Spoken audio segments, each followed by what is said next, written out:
I wanted a new challenge, and I realized that I need to be open to opportunities so that I don't lose my motivation. When a client tells you what their goals are, you realize if they're a good match for you. I'm not really a big fan of finding a very narrow niche for yourself. I think that critical thinking is a skill that AI hasn't developed yet. No matter how good your strategy or your roadmap is today, you have to think of it as a living document. I think that this was the strongest red flag. And that's okay. That's how things work. This is marketing today. It's an important investment. It does take time, but it pays off in the long run. Hey there, real quick. If you enjoyed the show, please support by following on your favorite podcast station, review and share it with your peers to help them and me out, because I don't run any ads and every share helps. Thanks, and let's jump into it.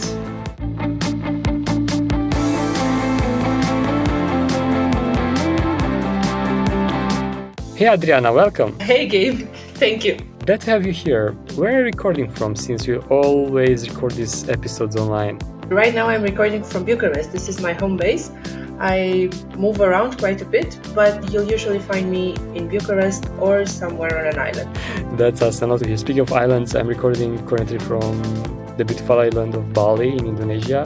But you made me feel homesick since I'm from Romania as well. Glad to have another Romanian in my show. Thank you. I'm happy to be here. Glad to have you. Can you please introduce yourself to our listeners? I'm Adriana Tica. I run a digital marketing agency. At my core, I'm a marketing strategist. I also run a strategy newsletter called Ideas to Power Your Future. But with all these businesses and different things I manage, I think it's important to say that I never really wanted to be an entrepreneur. I pretty much fell into it because at some point, 8 or 9 years ago, I had a lot of trouble finding a job that suited me. And I decided to create my own.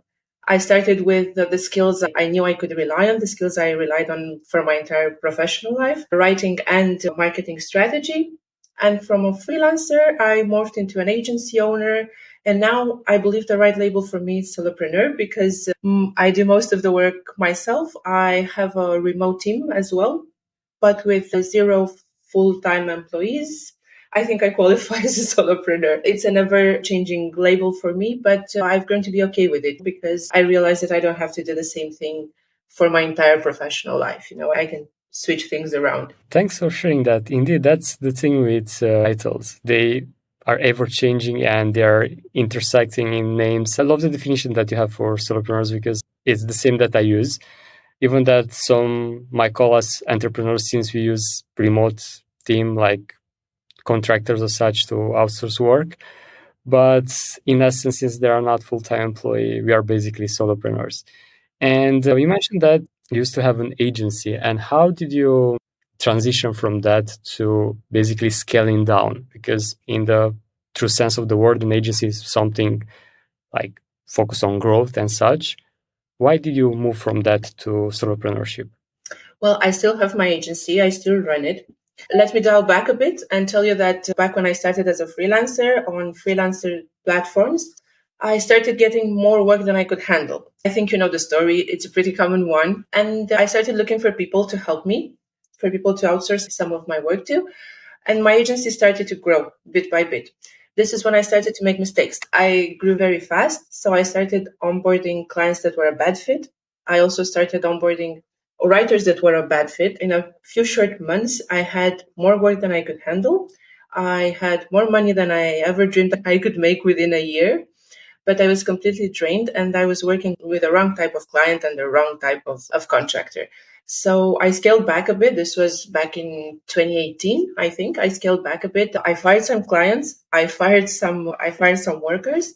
And I started to restructure things and create better buyer personas and better ideal customer profiles. This is when things started to settle down a bit and I was back on track because my agency's deadline was grand results boutique approach. But, we kind of let go of both of these promises when we started onboarding clients that mostly wanted content mill work and hundreds of articles churned per month and so on. After that episode, we no longer worked with more than 10 to 12 clients in a month. I kept my team small and always remote. And last year, I decided that I wanted more than my agency work. I wanted to have my own place on the internet that's under my own name. And I wanted to write about things that are interesting to me and things that I'm passionate about. I wanted to write about building a real strategy, not building a business on growth hacks. So this is how Ideas to Power Your Future was born.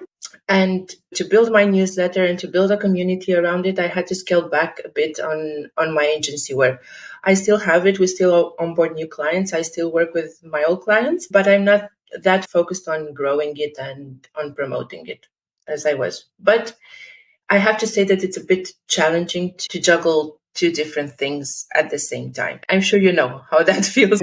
Yeah, I can relate for sure.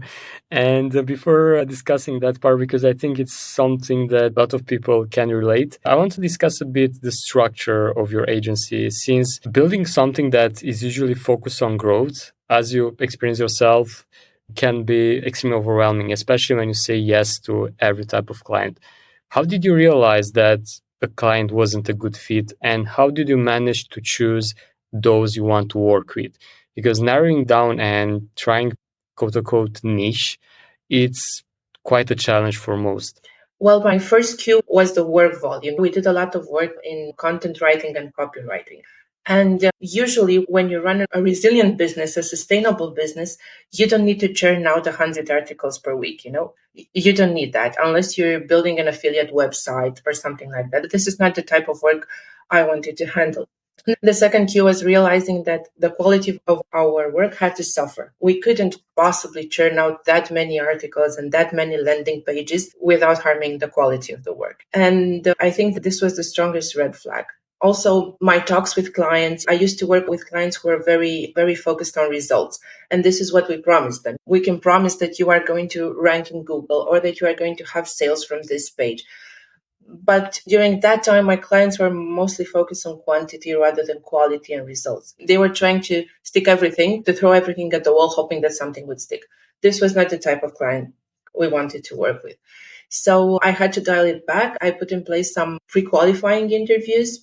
And one of the questions in the brief I now send to our clients is, why do you need content for, or why do you need my help with strategy for? What do you want to do? When a client tells you what their goals are, you realize if they're a good match for you. Yeah, good question indeed, because most of them, they have no idea. They just throw there something like, oh, I want to rank first on Google, or I want to create content because my competition is creating as well. But that's not the goal. And yeah, that's a very good and unexpected filter question, since it can be so general. But I feel that those that are focused on actually achieving some goals will literally answer that question properly. And after you filter down all these clients during the onboarding process, and since this onboarding can be quite time consuming, do you use a questionnaire before they book a call with you, or you ask these questions during the first call that you have with them? Well, I send a questionnaire first because this helps me to pre-qualify them. But lately, I've been really lucky because most of our clients, whether they are for writing services or for strategy, they are inbound leads. Well, we never used ads, and I don't plan to use them anytime soon. So most of the clients that I work with come after reading some of my content. They already know what I do. They already know the approaches I take, and they already know that I'm not running a content mill or a strategy advisory business that's based on growth hacks. So they pretty much qualify themselves before sending the first email or before I have to send them a questionnaire. But I still have the occasional odd duck, but I've learned to say no. For instance, and this is rather funny, I think it's the first client I turned out for strategy services. It was years ago before the pandemic, and he wanted to build a gadget that used light, I think is the name for it, to sanitize and disinfect gaming consoles because he was a big gamer, but he was also a bit of a germaphobe. So I tried to explain to him without charging him for consulting that perhaps this is a very narrow niche. And there are very few gamers out there who are also germaphobes. His idea was that the gamers are pretty much glued to their consoles and they eat there and they drink a lot of sodas there and their consoles get sticky and they have all those crumbs and grease in them. And he wanted to find a way to help clean them. And again, this was before the pandemic. No one was a clean freak back then. And I tried to tell them, listen, if you're a germaphobe, then you shouldn't eat on your game console. He said, but I don't do that. there you go. You don't need that. So yeah, we still have this request coming in, and I try to stay away from businesses I don't believe, because it's really hard to advise someone on how to grow, knowing that they will not grow. Yeah, indeed. And that's a big thing because not accepting to work with everyone can help your business a lot. And it's something that especially those at the beginning struggle with, to say no to certain type of clients that they literally don't do anything about their personal business growth and so on. So you see basically a big no when you try to scale back your agency. And after that, you realize that you want to build something more and start to create your personal brand. And this thing, like being open to opportunities, being open to things that don't align with your future plans. How do you manage to stay open to those? And how do you manage to actually say no to something that might be quite hard at first? It is hard. It is hard because I've been doing this for so long, and it's already a very comfortable place for me. I have all these processes in place. I have all this social proof. It's not easy, but it's somewhat comfortable to run an agency. But I wanted a new challenge, and I realized that I need to be open to opportunities so that I don't lose my motivation. Because simply starting to write about what I like and sending out a weekly newsletter in a sort of weird and unexpected way brought back more motivation for my agency work as well. Because I was able to carve a little bit of time for what I'm passionate about, I was able to also channel some of that passion back into my agency work. And since building a personal brand also involves networking a lot and meeting a lot of people, mostly online, like we're talking now, but still, they are important connections. I managed to expand my horizons and have a bit more fluency, if you will, even in my agency work. Because you mentioned niching down before. I'm not really a big fan of finding a very narrow niche for yourself. I believe that having a bird's eye view over several industries can help you when you work within a particular industry. Since I've been working with clients all over the place, from Etsy shop owners to cybersecurity and complicated tech companies, I'm able to draw a little bit of all of those experiences and all that knowledge and channel it back into a single industry. It's weird. You don't think about it this way. You don't think that learning a bit about cybersecurity can help you with your work in, I don't know, writing about office spaces. These are two examples of clients who we handle at the moment in my agency, right? But I think everything's connected. And if you write about these remote work trends and how to bring back these to the office, or on the contrary, how to support them to work from wherever they please, you have to touch on cybersecurity. Because cybersecurity when working remotely is very important and is very hard to implement if you don't have all the laptops and all the gadgets in the same office at the same time.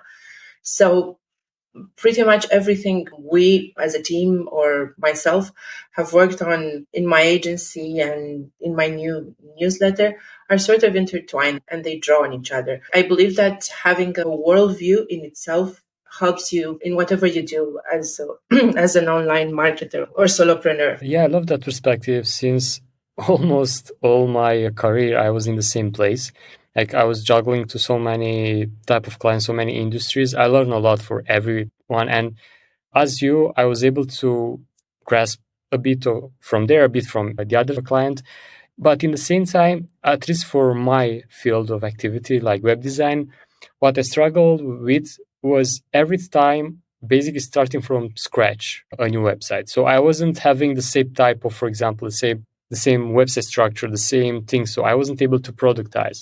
But when you apply strategy like you do, that's a totally different stories because you can have this, as you mentioned, bird's eye view, and you can grab all those insights and such. And when it comes to strategy itself, how do you work with that? How are you getting paid for thinking? Because in the age that we are living, when you wake up and 100 new AI apps appear overnight and everyone is scared that AI will take their jobs, probably the future is for those paid to think. And you're already doing that. You already get paid to think. And for those listening, what will be your advice or suggestions to embrace this change and to leverage technology in order to start strategizing rather than executing? First of all, I love that phrase, being paid to think. And I agree. I think that critical thinking is a skill that AI hasn't developed yet. So we've got that edge on it. As for my advice, I think almost every one of us, almost any person that has some professional experience has also been a strategist at some point. And if you look back on the things you've done, you can perhaps advise others. But in order to do that, you need to have a solid background. I did have a few jobs as CMO, a marketing manager. I was in charge of creating strategies using regular teams and in-house and all that. And I realized I can draw on that experience and on my experience of working with individual clients in various capacities to advise clients right now. So I think that pretty much everything I do right now has a strategy component. Even if it's just content writing, you have to understand the strategy behind the client's brief. It's pretty much similar to what you do when you build a website. You have to be able to understand the strategy of your client. One of the reasons I managed to have more success than even I expected as a freelancer was that I wasn't just a writer, I was also a marketing strategist. So I didn't just deliver something that you could easily read. I delivered something that converted because I could understand your strategy behind. Pretty much like what you do when you build websites. You have to understand your client's strategy. You have to understand their goals with that website. What do they want to sell? To whom do they want to sell? And so on. So you can build the website they need, not just something that looks pretty and that clicks in all the right places. But to work as a business and marketing strategist, I believe you need something more. There's a lot of free advice out there, a lot of it in any format. Even ChatGPT can spew some advice for you if you write the right prompt. But from my client session, I discovered that too much information is not always a good idea. You end up in paralysis. You don't know what to choose. And during my strategy sessions, I've had a lot of clients ask me about 4 or 5 tactics that are very popular on a certain social media network, or telling me that this guy, he's a widely popular creator, he suggested to do this. What do you think? Should I do that? So to work as a marketing strategist, I believe first and foremost, you need a very analytical mind. You need not to fall into every trend or fad, and to help your clients zero in on what they need. Because the advice out there is good for some people, not for all. It doesn't matter if there's a very popular creator who tells you that you can grow in these 3 simple steps. They come from a different business. They come with different goals. You have to understand, you have to know and to analyze what you can take from the free advice you see out there, and even from the paid advice, why not? And what works for you. So I think the biggest part of my work as a strategist is finding the overlap between what works and what works for my clients, because there's no one size fits all in strategy. Definitely agree a lot with that. Not only that every business is different, but every person is different. And especially when you want to build something around yourself, like you do, like building a personal brand, you have certain skills, you have certain characteristics that are unique to you. And to apply something that works for Justin Wells, because he's the first person that comes to mind when it comes to solopreneurship, like that works for him because he has come from a different background, come from a different perspective, probably was one of the first on LinkedIn, for example, and such, but won't work for us. And that's a huge one. And trying to copy every single person that we see online, it's a certain way to failure. And that's when strategy comes in. And when you use this approach, these strategies to guide clients, you take it a step further after, for example, in coaching and consulting. In what category you fit in? You're a coach or a consultant? I'm a consultant right now. So what I do is a client comes to me with a very specific problem. It's usually related to growth or to building additional revenue streams. My clients are very smart, very skilled people, but at some point they lose the clarity they need to create a clear roadmap for their business.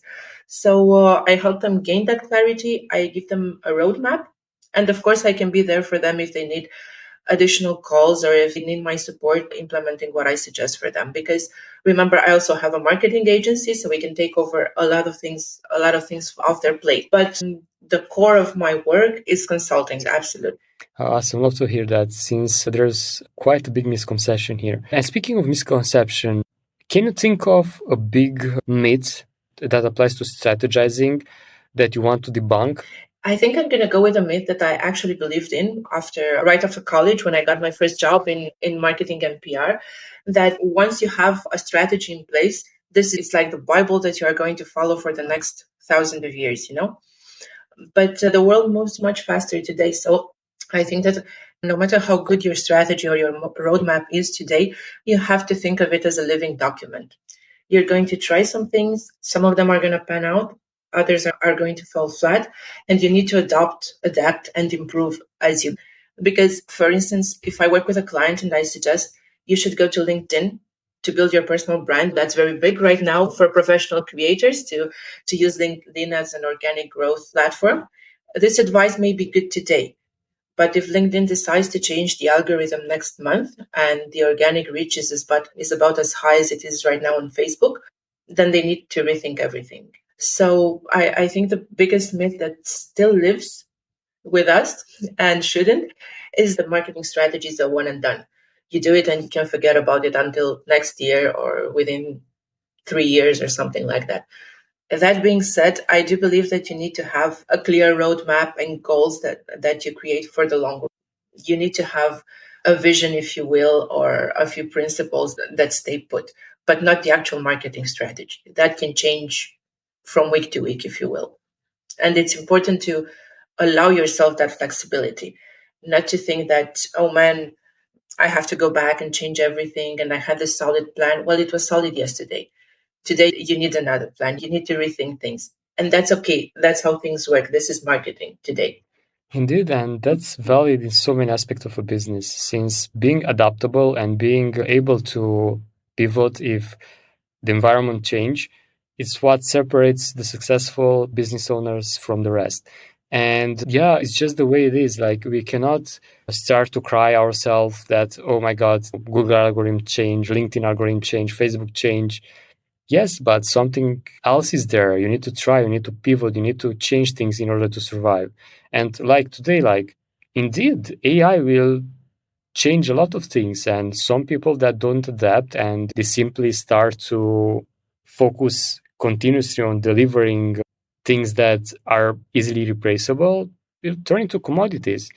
And going that path and running a copywriting business as well with your agency, how do you think will impact AI, that part of the business? Well, right about now, I'm pretty proud of myself for what I did back in 2018 when I decided not to work with clients that were looking for cheap bulk work because AI can easily take that over. But when it comes to good copywriting and good content writing, you still need a human writer. I don't know whether that's going to change in the next years. I do believe that at least for a decade, copywriters and content writers are going to be in demand as long as they are good, of course. Because even if they use AI as a cognitive assistant, you still need someone with a strategy mind behind your copy. You need someone who understands your goals. You need someone who can play with the words a bit, not have that robot speak that's perfect and that Grammarly congratulates you for, but that doesn't really sound human. Because when we talk to our friends, we don't look for perfection, we look for clarity. And we look for a certain playfulness of our words so that our writing or our talk is also enjoyable, not just functional. So, yes, I think that copywriters and content writers are actually more than writers. It's actually why I don't hire people who have a degree in English literature, for instance. I usually go for people who have a marketing PR background because it's easier to work with them. They know how to emulate different tones of voices. They understand different clients' industries and so on. And this is a bit hard to replicate with AI. At this, I'm not making any guarantees for the next 15 years, but I do believe that for the next decade, if you're a good writer with a solid understanding of your craft and of marketing practices and of changing industry needs, you're good. Thanks for sharing your perspective on this. Indeed, I truly believe those that are adapting and leveraging AI to actually help them instead of relying on it to simply produce mass content, those will be the last one to be replaced. Because probably at some point, and I think this is a good thing, all of us in different aspects will be replaced, but in the same time, will be allowed to produce more meaningful work and or to actually be focused on living life, and robots will take over and do the actual execution for us. But who knows what future will actually unfold. Yeah, well, there's always, I think every generation has a bit of a scare with a certain technology that will take over for us and leave us all jobless. It was the Industrial Revolution in England that farmers protested about. It was electricity that people protested about because they thought it was harmful. And right now it's AI. But if you really zoom out a bit, you have to take into consideration the fact that by 2070, the population of the world will actually start to decrease. You'll see that we'll have a lot of retired people who no longer work and fewer young people who are still working. So the robots taking over for some of us is actually a good thing. We won't have as many workers as we need after 2070. I'm really looking forward to see what future unfolds. And going back a bit, because you mentioned that you work with us with remote workers. How's your process on finding them, and how do you manage to outsource effectively? Because personally, for me, it's sometimes a challenge, even that I do this for quite a long and being remote myself as well. And I'm really curious how that works for you and what advice you have for those that are trying to outsource their parts of their work. Well, it's still a challenge. I'll lead with that because it takes a bit of trial and error to find the right person for the right job. But the key is not to get discouraged. If the first hire didn't work out, there are tons of people out there who may. When I first started outsourcing, I also started on freelancing websites. But because the process is a bit clunky and very hard to personalize to my own needs, I moved on to finding people in Facebook groups or on LinkedIn because I think it helps if I can interact with them for a bit before telling them that maybe I need help with something. And once I find a few candidates, my process is to send a questionnaire for them where they tell me a bit about their background and how that background is relevant to what I do. Then we move on to a Zoom call and then a trial assignment. What I do to make sure this process runs as smoothly as possible, although there are still a few crinkles to iron out. There are a few things actually. The first one is that I don't negotiate on what they ask. If I try to pay them as much as they want because I want them to be comfortable and happy with our work together. So if someone is out of my budget, I simply say that, okay, maybe later, but I don't try to lower their fees. I don't work with people that I pay hourly because I really don't want to be counting minutes and I don't want them to worry about how it looks on the dashboard if perhaps they took too long doing this or too little doing that.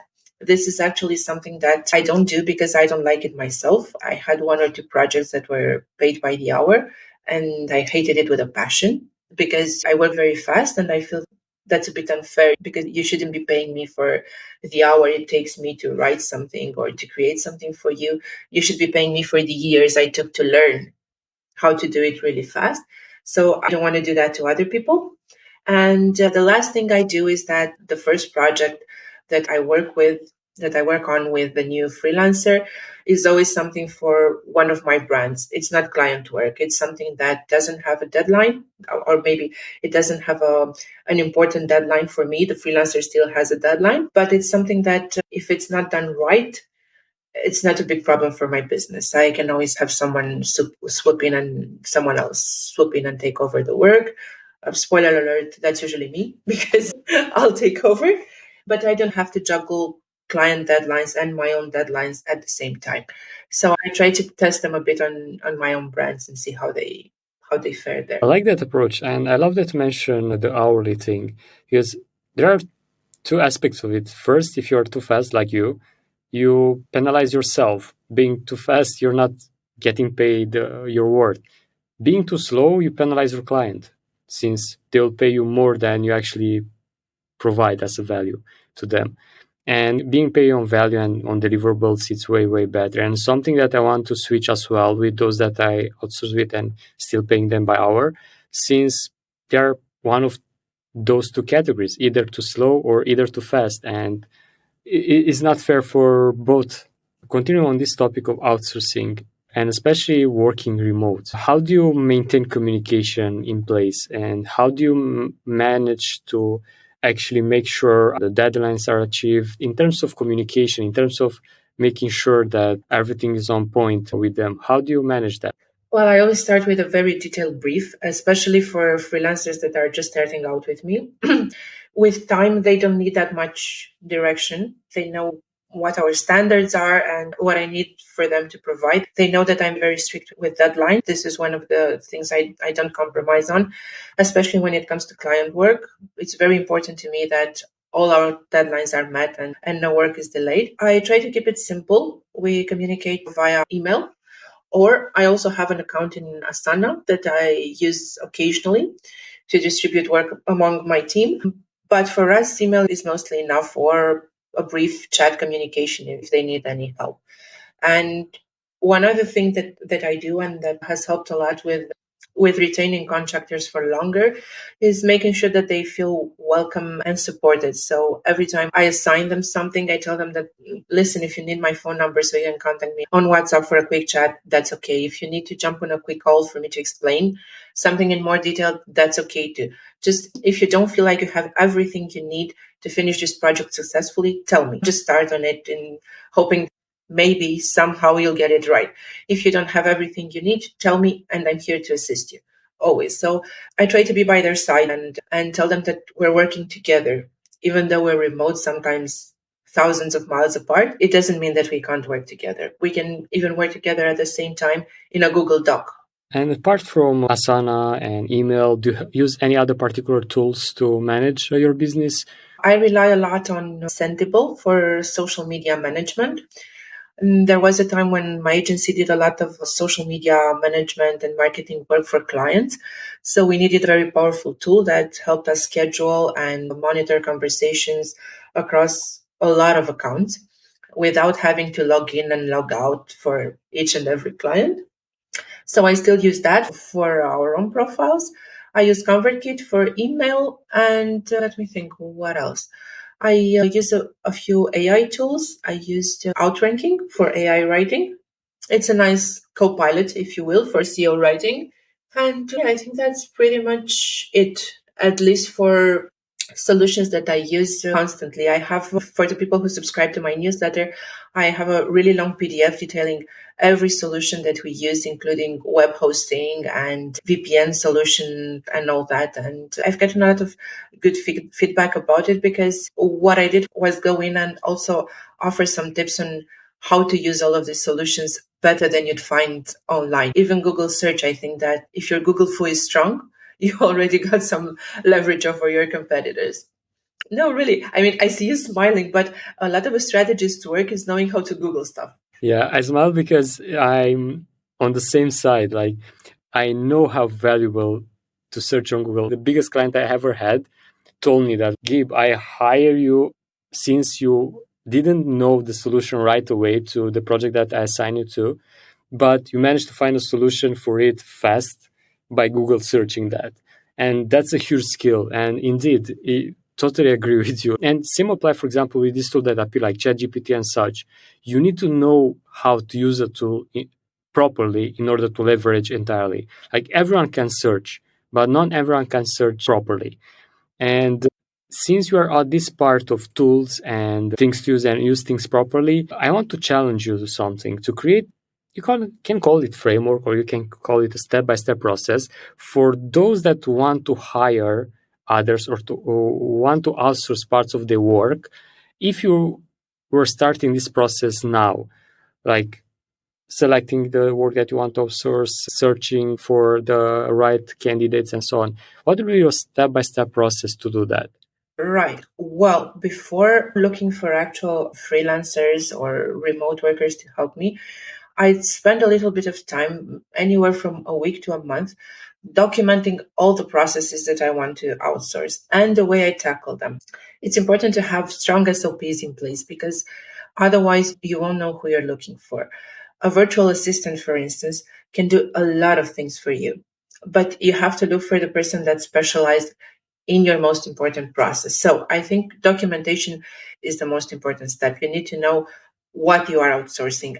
I know it seems obvious. Like, for instance, I need someone to help me edit image for social media. Right. But what type of images? What format? How often do you need them? What's the deadline? I mean, how long do they have? And since they received a brief from you until they have to deliver, you need to have all of these things in. Once you have that, you can move on to your favorite platform. Freelancing websites like Fiverr or Upwork or even freelancer.com are still very popular. I haven't used them in a while. I rely on Facebook groups. If you search for anything you need, you'll find a Facebook group or a LinkedIn group. That's also a good option. And then I start with shortlisting a few candidates, ask them to go through a questionnaire, a sort of a pre-qualifying, pre-interview thing, where you ask them about their background, ask them to send samples of their work, perhaps even testimonials from or recommendations from previous clients. Ask them for their fee, of course, if you don't already have a set fee that you want to share with, and then move on to do one or two test jobs, see how they fare in real life, because you may often be surprised by the difference between their portfolio and their actual output for you. It's not always, you have to keep in mind that everyone leads with their best work and that the quality of the work is not always consistent, at least not for everyone. And as I mentioned before, I would also make sure to be by their side and support them, especially if you're looking for a long-term relationship with a VA or I don't know, whatever type of remote worker you want to hire. It's important to understand that you've spent a lot of time in those processes. You know them very well. They seem very easy for you. They're not that easy for someone who sees them for the first time. So spend a bit of time with them, guide them through the work. It's an important investment. It does take time, but it pays off in the long run. I love that final advice, since that part of being patient and being able to actually support the person that you want to hire, especially if after those early test project you realize it's might be a good fit, it's extremely important. I've been in that situation, and in both, like not being patient and probably losing a really good candidate, and being patient and guide the person until was able to grasp in all the information and all the workflow that you have that they weren't used to. It's a game changer, no matter how overused this word is. And yeah, in terms of doing this, what's the biggest benefit that you see above the time saving part? I learned a lot from my team. I really do. I mean, in the beginning, I did a lot of mentoring for new writers, and it's very tempting to see this as a one-way street. They learn from me, but that's not always the case. Since this is creative work, I found a lot of amazing writers. They taught me a lot about how to approach the research for a project, or how to edit my work, or or how to promote it. And I actually had writers that worked for me and then moved on to open their own agencies. And I found that really nice and empowering. I actually felt fulfilled on their behalf. I was really happy for them. And yes, following them and seeing them mature into amazing writers has been an eye-opening experience for me. It showed me how much work you need to put into this, but also what are the prerequisites to being a good writer. Because you can work a lot, you can practice a lot, but you still need to have a few skills and a few natural proclivities to start with, if you will. So I think that the biggest benefit is what I learned from them too. And I also have had people help me with a lot of administrative tasks and tasks that I thought were very complicated because I really hate bureaucracy and everything that has to do with, I don't know, the nitty gritty and time consuming and spreadsheets and stuff. And they showed me simpler processes and much faster processes. And it was really an eye-opening, a game changer, if you will, because I found as you grow and you mature, it's important to move from this is simple, I can do it myself, I'll just take 1-2 days to learn it and then 1-2 days to do it myself, and switch on to the other side. That's perhaps the real definition of solopreneurship. When you say, listen, I don't have 3 days to do this, I'm going to work with you because you already know how to do this. and it's an investment for me. I'm going to focus on what I know how to do. I'm going to stay in my zone of genius. You're going to stay in your zone of genius, and together we can do things much better and much faster. And that's a powerful mindset shift, since a lot of those that are executing everything by themselves are not having enough time to actually work on their business and actually evolve and build something much more meaningful, something that can grow at a certain level. And yeah, and that comes, of course, with charging more to be able to outsource part of the work to those that are way better than you, way faster. And as you mentioned, they have the zone of genius where you don't, and you can focus on your own things.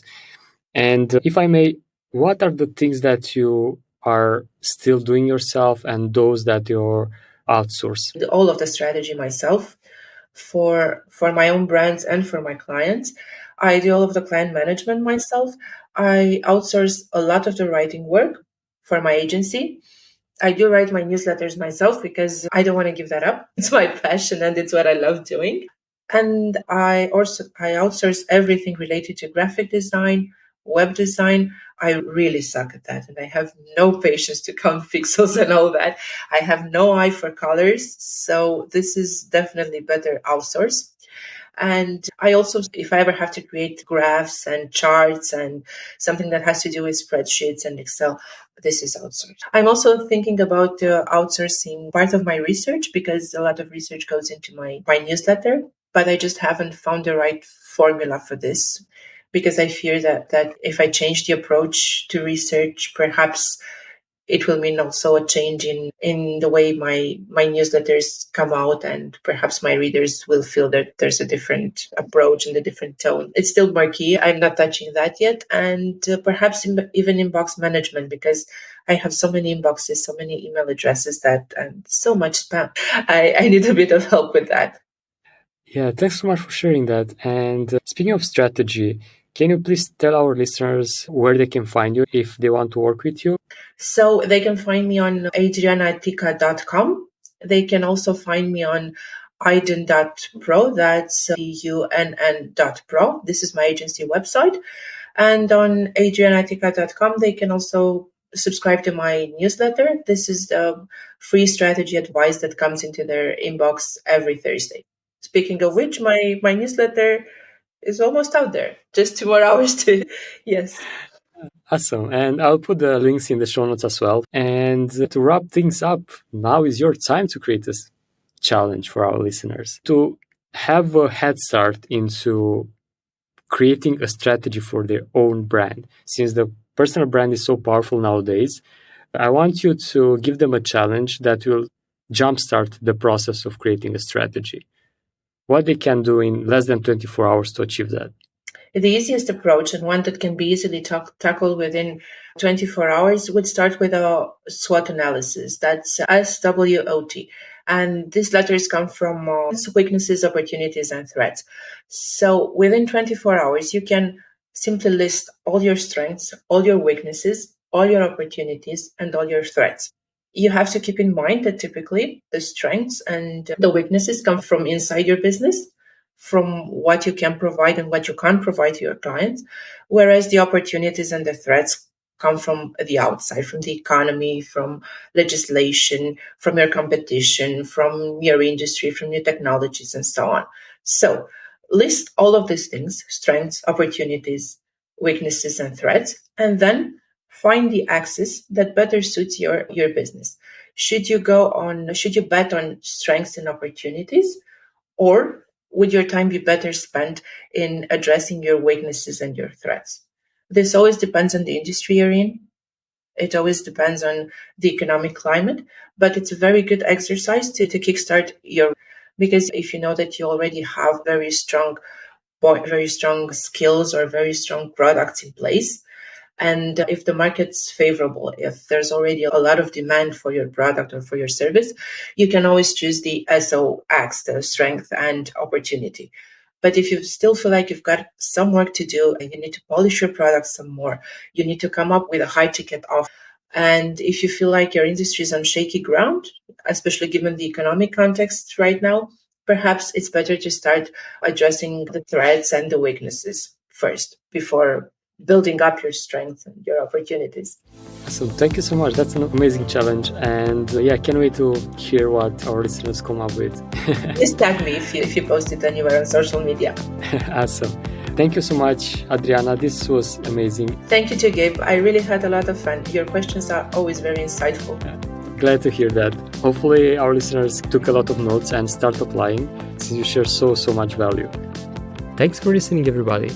Make sure to check the show notes where you'll find direct links to the tools and resources mentioned in this episode, and much more. If you enjoyed this podcast, make sure to subscribe to your favorite podcast station to not miss when we drop the next one. We have lots of exciting guests and surprises for you coming up. This is your host, Gabe Marushka, with the Nomad Solopreneur Show. Until next week, pura vida!